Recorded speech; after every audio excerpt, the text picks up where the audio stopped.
আসসালামু আলাইকুম। আশা করি আপনারা সবাই ভালো আছেন। চিংড়ি মাছ দিয়ে লাউ তরকারি রান্না করতেছি। সাজনা পাতা লইছি আমি। সাজনা পাতার মাঝে পেঁয়াজ, রসুন, ধনিয়ার গুঁড়া, মরিচের গুঁড়া, হলুদের গুঁড়া, ইয়ার গুঁড়া নিছি। এখন আমি সামান্য আতপ চাউলের গুঁড়া দিছি। দিয়ে এখন আমি সাজনা পাতার বড়া বানাবো।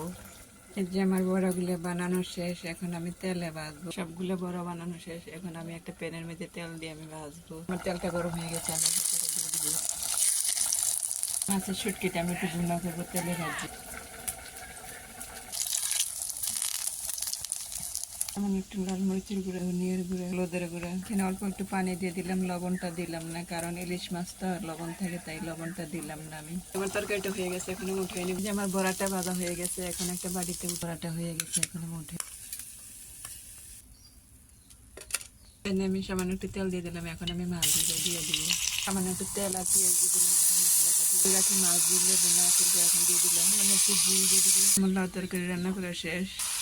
আমার সজনা পাতার বড়াটা এইখানে হয়েছে। মাছের বোনাটা অল্প একটুই করছি, কারণ আজকে আমাদের সদস্য কম। আমরা 4 ভাই বোন।